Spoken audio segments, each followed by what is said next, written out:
Let's talk about Jon Jones.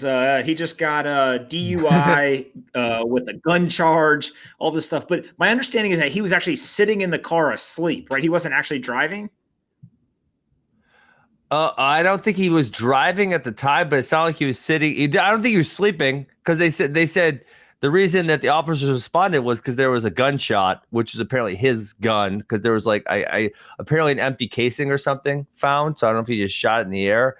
But the part that was the most crazy to me is he said something like he was intending to drive again later. Like, why would you tell them that? Like, just make up just some kind of lie. He said, I was driving and I'm intending on driving more later.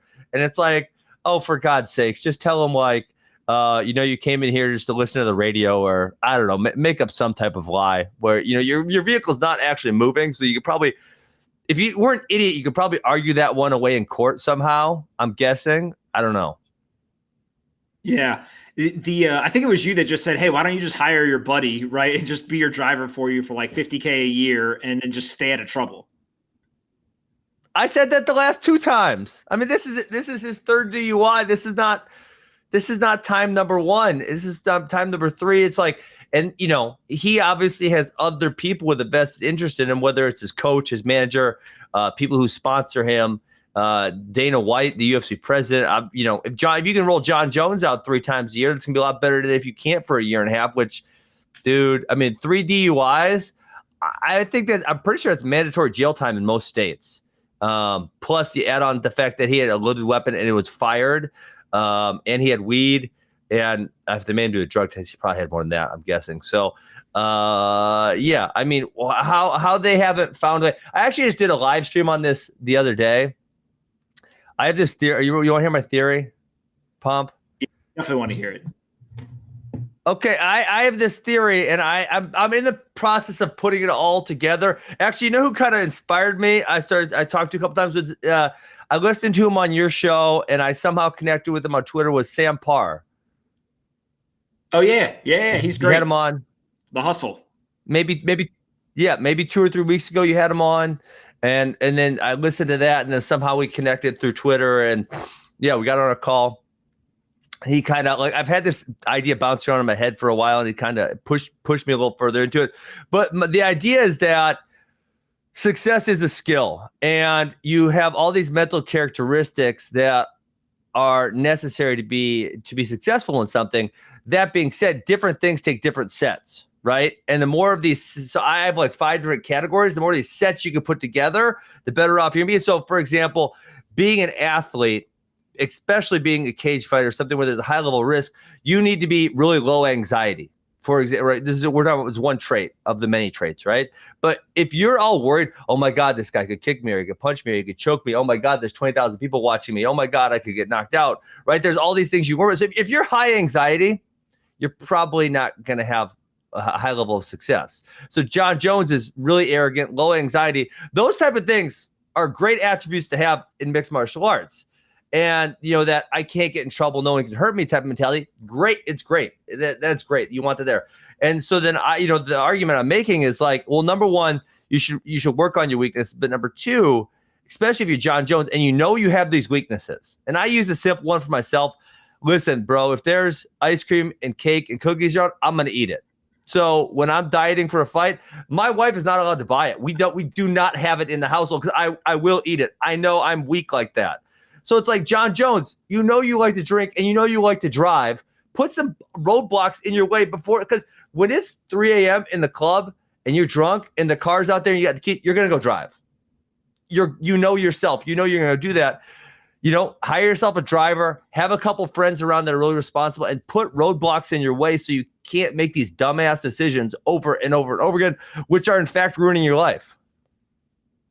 Yeah, it's pretty crazy because I think everyone knows kind of what their weaknesses are. Some people want to admit it, some people don't. But if you are willing to admit it to yourself, then you can put those roadblocks in place and kind of prevent the issues from resurfacing over and over again. Yeah.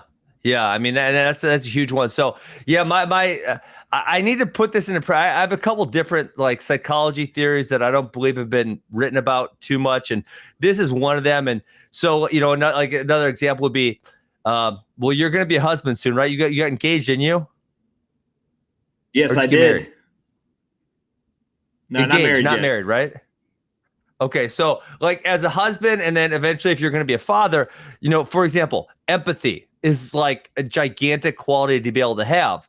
But as an athlete, dude, the more empathetic you are, it's going to negatively affect your career. So there's these certain qualities that are like, okay, if you're going to be a good husband and father, this set of qualities is really, really, really, really important.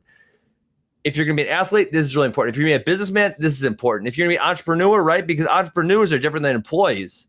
So employees are going to need a different skill set than an entrepreneur is. And so the idea is that, you got to mix and match your mental qualities. And then, eventually, I think most people would probably like to be diverse enough to have success in multiple areas. Like, I got to assume even the guys making billions of dollars but have just terrible personal lives. I can't say this for sure, but man, part of them has to be like miserable because they can't keep a good relationship. They're distant from their kids, right, or whatever, because they probably have these really great qualities that allowed them to make $1 billion, and those also probably sabotage them in their personal life. So understanding when to use what quality where. Yeah, I think it's super, super important. I actually just saw it resurfaced a while ago. Somebody asked on Quora what separated, the Elon Musks, the Jeff Bezos, et cetera, from other business leaders. And Elon Musk's ex-wife went on and answered. And she basically was like, it's obsession. Like you literally have to be obsessed with being great at what you're doing and solving the problem and thinking about it 24/7. Yeah. That also makes you horrible at other aspects of your life. Yeah. Yeah, and that's where it's like, for me, I mean, I guess that would probably be my number one issue, and I try to do a good job of it. But being aware that it is your personality type, and then that can be a problem. And I always joke with my wife, not always joking, because sometimes she gets annoyed with me. But like when I was a high school kid or college kid, I was obsessed with being good at wrestling. And the fact that I didn't want to really go out and party and I was just worried about being good, like everyone saw that that's freaking awesome. Like, and you get a pat on the back for it. Then if you're 35 and, you just want to be obsessive about your work and your wife wants to go socialize with whoever, or, people see you as being like weird. Like, why can't that guy go socialize? Well, mother effer, I just want to be good at what I want to do. But at some point that becomes unacceptable. Do you see what I'm saying? Right? It's weird. It's all priorities, right? I always tell people that some of my favorite advice is like you hear these, somewhat dumb, simple statements like, the 5 people you hang out with the most is who you become. Show me your circle and I'll show you kind of how successful you will be. All these things, but it's true, right? It really is true. Yeah. And I think that the other thing is you're getting judged by people who don't understand that. Right. The people who think it's a negative thing, they don't understand kind of the benefits of it. The people who do understand it, they're like, well, duh, of course you're going to want to focus on what you're doing and be obsessive about it, et cetera. Yeah. Well, so, yeah, I mean, but so I definitely see my wife's point, and I think there's a balance to it. So it's like, especially with my kids, I can't imagine not giving them attention. So they're like, I set aside points in time to give my kids lots of attention. And then, other people maybe not nearly as much as I should or whatever. But I try to do my best.